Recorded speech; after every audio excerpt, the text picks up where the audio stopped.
George Digweed is one of the most successful and accessible British sportsmen around today. He's an international performer with 7 World FITASC Championships, 9 World Sporting Championships, 13 European Championships and 14 World Cups on his shelf. George is the ultimate shooting machine. Well, going back along, can you just tell me about the first time you picked up a shotgun? Do you remember that? Yeah, we used to have butcher's shops in Hastings, and family business, and grandfather used to shoot, and so everything that we did was always based on shooting stuff for the shop: pigeons, rabbits, pheasant shooting. Grandfather was in a local syndicate. We used to bring the pheasants back, sell them in the shop. I used to pick them, and everything like that. So, the sort of countryside aspect of it was ingrained from an early age, so to speak. It's quite a traditional upbringing, isn't it? Yeah, it is, and I wouldn't want it any other way, really. No. You see a lot of people nowadays, they come into the sport, be it clay shooting or game shooting, and they come in with no real knowledge of what goes on, how it goes on, why it goes on, and they probably leave still not knowing, and I think probably sometimes the sport's worse off for that. Yeah. Because I think, a traditional upbringing where people go in the beating line and, generally work their way up before they have a shot is good for everybody. I mean, lots of butchers shoot, but how many butchers' sons do you know who are now shooting rabbits for the family shop? It's so easy to buy stuff in now, and look, things have changed. When I was, and I'm not that old, I'm 45, but back in the early 70s, things were so different than they are now. The pace of life's changed. People don't seem to have any time. I would far rather go out shooting rabbits of a night now than sit indoors watching television. So, it's I've still got what I sort of class as the old traditional values, and Well, it's a bit of a hunger, isn't it? yeah, and I think it's it's just nice to go out and do a job properly. And now, of course, you spend a great deal of your time shooting rabbits, pigeons. Yeah, this time of year, during the summer, I tend to ease off. I don't shoot so many pigeons in the summer now, only if I really have to on crop protection. But I like to think that there's their breeding time. I mean, it's the finest bird we've got, so I think that they should be allowed to, breed, sort of unscathed. There is a time and a place for shooting, pigeons, and as good a numbers of pigeons as you want to shoot. But the other thing is it affects my clay shooting, definitely shooting pigeons. Really? Good or bad?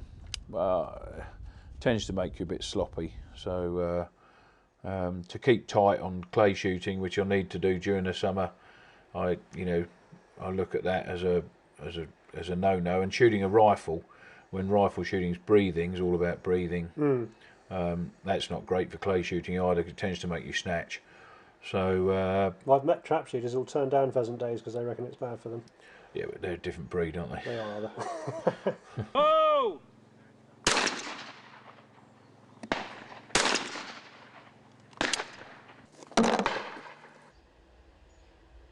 There's a tremendous amount of silverware and brassware behind us, George. I've been shooting a long time now, so you tend to accrue a little bit of silverware now and again. I've been very lucky in the fact of what I've won. It looks really nice when you come in and see it for the first time.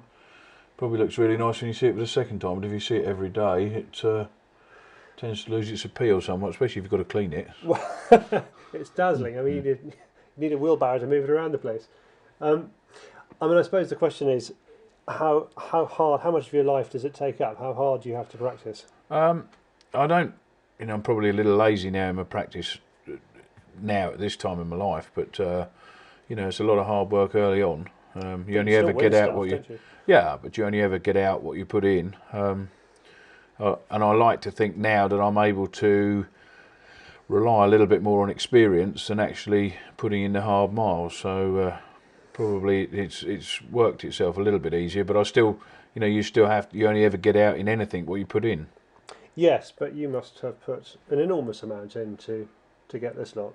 Yeah, we've done a lot of travelling, put a lot of hard miles in, and it's there's a lot of pressure. You look back on it and you look at a specific trophy, and think, oh, you know, I needed to shoot 49 or 48 on the last day of the World European Championships to win that, and that's when, you know, the memories are good, because it, you know, that trophy is synonymous with an excellent piece of shooting that you did a few years ago. But then you're always the one to beat, aren't you? You're the one you're the marker. Well, yeah, I mean, that, you know, has been said quite a few times, but in my view, there's 30 people there that can win the shoot at any one time, and you know, standards are rising as they are in any sport nowadays, and I don't think, you know, you can really just say that there's just one person there to knock off the top. I think you're only as good as your last result, and you know, you just have to keep working hard and hope that those 30 people have off days. If you want to be a winner in shooting, how important is game shooting? I see it as I don't see that it can, you know, enhance the way you shoot as such. Probably pigeon shooting is quite good, because you know, see every angle and every speed, all distances. But I don't think that, you know, with clay shooting, it's, you know, a game bird will speed up as a clay will slow down. You don't have to break the same target 10 times out of 10 with 10 shots that you do in clay shooting. So I see it as a way of getting out, enjoying using a shotgun, but I don't see it as a benefit to you know, being a top clay shooter. No. Well, shall we go and try some pigeon shooting? Yeah, why not? He's not just an expert on breaking clay saucers in order to bring home the cups. George runs pheasant shoots, as well as a pest control business where his superior shooting skills come into play. As soon as we arrive on this piece of ground that George looks after near Bodiam Castle, we can see the sheer weight of pigeons on the land. George meets up with his old friend Richard Ashby, who has known him since he was knee-high to a chromatic trap. That way. How long have you known George? Well, I've known him for, I don't know how, he's probably about 45 now. I think I've known him for, well, certainly since he was 10 or 12 years old. Were you always senior to him? Yes. Yeah, I'm 10 years older than him. So you kept a kind of slightly fatherly eye on the lad. Well, he was, actually I first met him when a friend of George's, and he came and fished in one of our ponds, you know, when he was about 12. Did he ask? And he did ask. Yes, he used to ask in those days. He's changed a bit. Great. Yeah. So you met him there fishing, and shooting a great love of yours. Yes, I love shooting. Yeah. And does George shoot over your land? He does. He does all the vermin control, really. Mm. Yeah. Do you have a pheasant shoot over there? No, we've got one next door which George does the keepering on, and we're involved in. When my son's the sort of agent for the farm, and we plant the game crop and what have you. And so you've seen a great deal of George then over a 35-year period. Yeah, I see him most days. how has he turned into this? I mean, extraordinary ambassador for shooting. You know. Yeah, well, I guess if you're keen on something, you get better and better at it, and he's just got a gift. It's why was David Gower such a great batsman? I don't know. It's a gift, isn't it? And if you're keen on something, you improve, I suppose. He's got to be more than keen on it. I mean, the prize. Oh, he's a fanatic. I mean, he's a fanatic. Yeah, but it's not just that. He's a great countryman, really. He knows more about the country than the countryside and the things that live in it than anybody else I've ever met. He comes across as quite old-fashioned, really. Yeah, he's not a modern man. No, but there's an enormous charm there as well, isn't there? Yeah. He can turn it on. Yeah, no, absolutely. He's a good bloke. He's a pretty rounded sort of chap. Yeah. And he's been all over the world doing his shooting, and so he's met a lot of people, and he's travelled, and so he's a pretty rounded individual, really. More ways than one. I was going to say, if he were here, we could make the rounded joke, couldn't we? We could do. We'll make that to him later and then run. Yeah. Yes, quite. All right, Richard, that's brilliant. Thank you. Yeah. Okay. Why here? Well, if you got the wind behind, Coming from that way? coming from this way here, looking out, I think the pigeons will probably follow this hedge down. They follow all of these trees and everything that there are in front up as a general draw this way, follow this hedge line up, so I'm hoping that where they're coming down here and up here, turning into a decoy pattern out in front of us. And the other thing is, with you guys filming today, we've got some nice ivy there, which will cut the background down, and hopefully if we've got, you know, some decent background behind us and you keep still, we won't affect the pigeons coming into the decoys. Lovely, because they're making a mess of this field, aren't they? Yeah, there's quite a lot of pigeons been using it. They've only just started using it actually. Oh right. Okay. In the last, since the maize has gone up there where we had the pheasant cover, they've gone back onto the rape, and there's just a few pigeons starting to come now. So this is where you do your pheasants. We've got one of the shoots here. This is Bodiam. Yeah. Which is part of the Owley shoot. Got that lovely castle in the background. Yeah, no, it's a picturesque place to shoot, certainly. Very, very pretty. Good, right, let's get set up.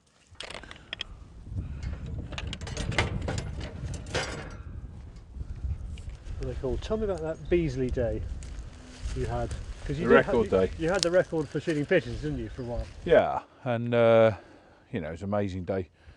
I wouldn't want to do it again. No.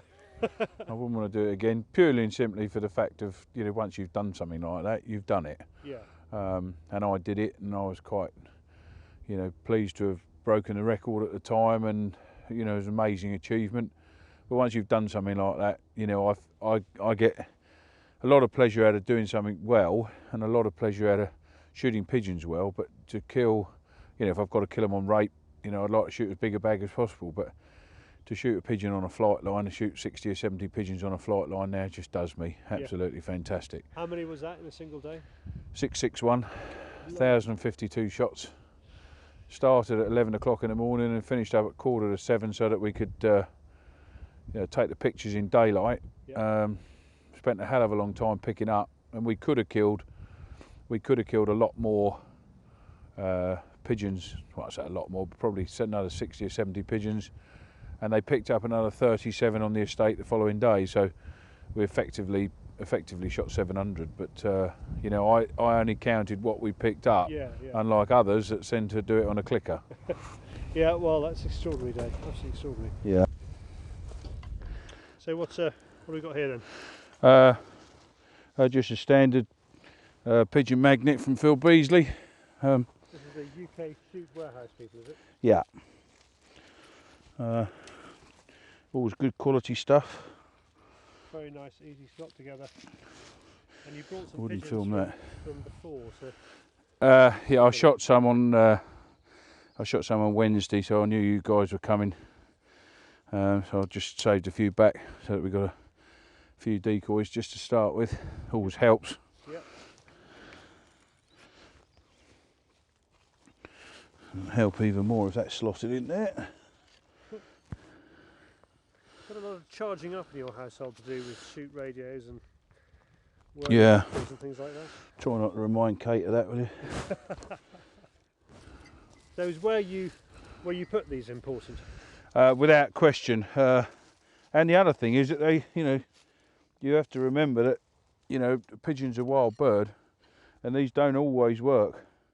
You know, I'm using these to start with today, with a very fair chance that I might take it in if it doesn't work. So it's very easy for people to be envious of your life, but there's a bit more to it than just turning up and going bang. Yeah, you know, as a thing with the pheasant shooting and the clay shooting, and you know, people see the results and they see everything that goes alongside it, but they forget there was a huge amount of hard work to get there in the first place. So, you know, it's something that, you know, it's very easy to be quite blinkered on. So you need Kate on your side. You know, it's an important part of the team, no question. You know, and you know, when I travel abroad, Kate does all of the booking, etc., that you know, takes me out of the loops, and I just turn up and shoot. And you know, that being said, is a huge thing to be able to go and do.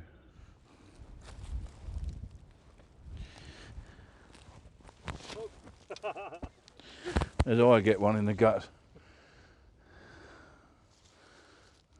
That's not right.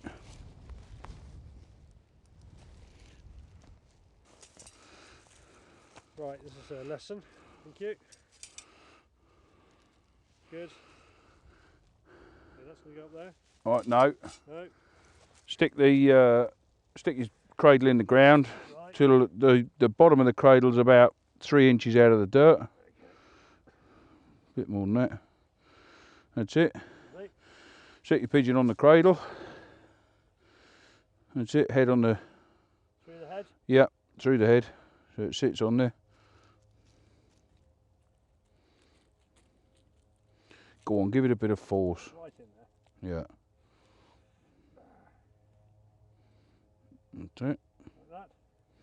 Yeah. Tuck his wings in. Just take all those feathers off. Yeah, I do mine. Yeah, let's just show you. But if you turn him round into the wind, Right. sit the pigeon on the cradle like that, and just literally push into the head so that he sits there like that. Take these odd feathers out so you've got a pigeon sitting into the wind, but they don't want to all be totally symmetrical. No. So, you know, I'll put the next one here, slightly away from the wind. Head's on there again, and then on this one I'll just put the wings slightly like that so it shows the white feeding bars as though he's coming into land behind that pigeon. If we set these up here, and then you'll have a gap in front of the hide that incoming pigeons will probably look to come to.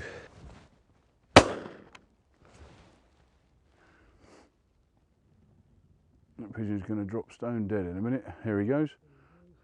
So you're not a somebody who sits down with 5 slabs of beer and Oh no. watches them coming. This is a standing up operation. If you're going to do a job, you're going to do it properly, and the only way you can shoot properly is to be able to move your feet. Shooting is all about moving your feet, feet position, and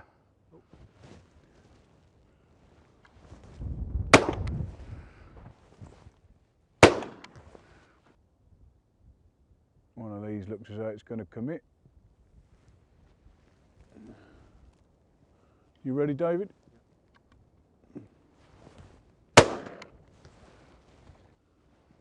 Ready? I've got my bloody wristwatch caught in the net. Did he win that wristwatch? Yeah, I did. See?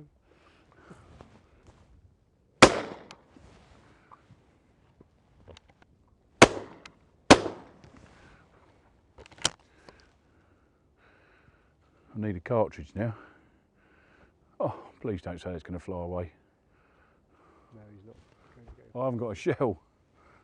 I need a box of shells. No, I've got one now.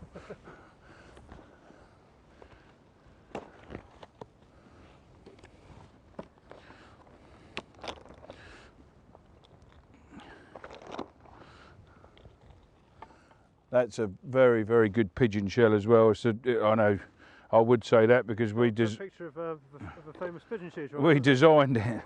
But I mean, you can see what they're doing today. I mean, it's you know, it certainly does the business at wherever you want it to do it. That's a game ball load. Yeah.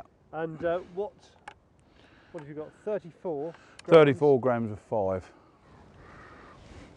That's a fairly long shooting cartridge in pheasant terms, isn't it? Why Yeah, I'd say, I mean, it'd be a long, you know, killing cartridge in all terms.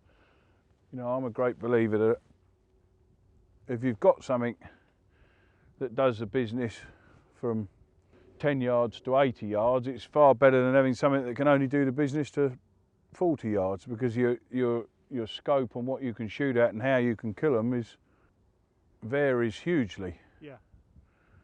Tell me about the state of shooting today, because you were pictured with Chris Evans the other day, weren't you? Yeah. What was that all about? They've got a Radio 2 sports challenge. Him and another co-presenter challenge each other to different sports each week, and they chose shooting. We did it at the Commonwealth Games venue at Bisley, and they had the Commonwealth Games champion there, a guy called Parag Patel. It did, I think myself personally, it did, you know, shooting sports, Blue Rocks. It did shooting sports a huge amount of good. I mean, there was, I think it was something like 8 million listeners he had, you know, and there was talk about it for a long period of time, and then I think they've had between 600,000 and 800,000 hits on the video on the web. So, you know, I mean, that sort of thing is good for shooting, and it's positive for shooting. Concentrate on the right hand side one. No, left hand side one. Yep. Ready?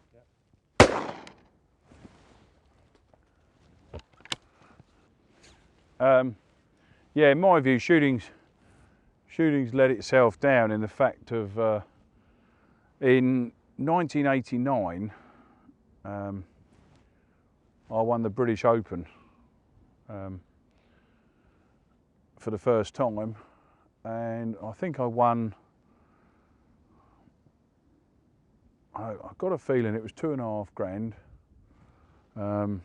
Magnum of Champagne, 2 guns, plus. And last year, I think the winner picked up 625 quid. Could you actually, having got to the level to which you've got, which is the top, could you actually make a living out of it now? Discounting all the money you've spent on it so far.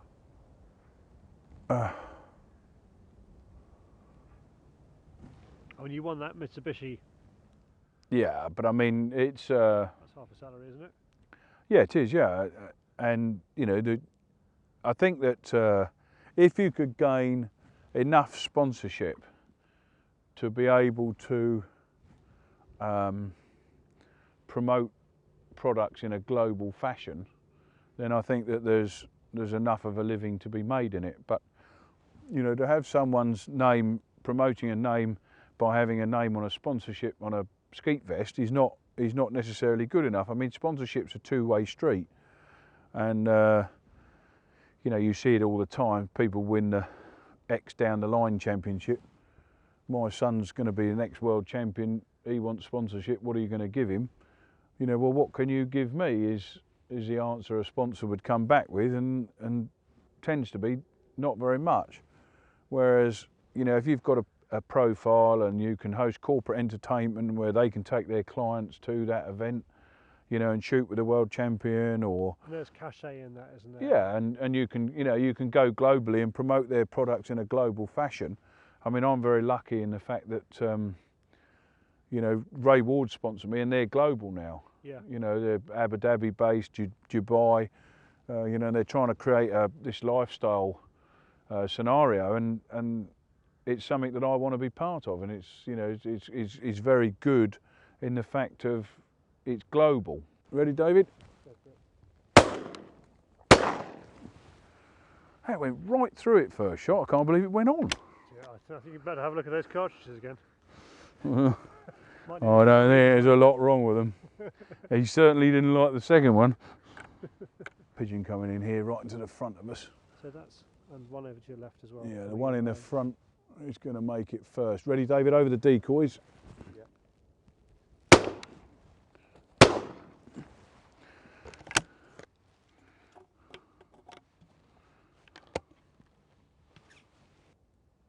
This is straight at us. Ready, David? Yep. Straight at us. Ready? Yep. Bugger it. I've hit that. It's a personal insult when Gone into that corner oak tree. when it gets away, isn't it? Oh, I hate it. Don't take it. Look out.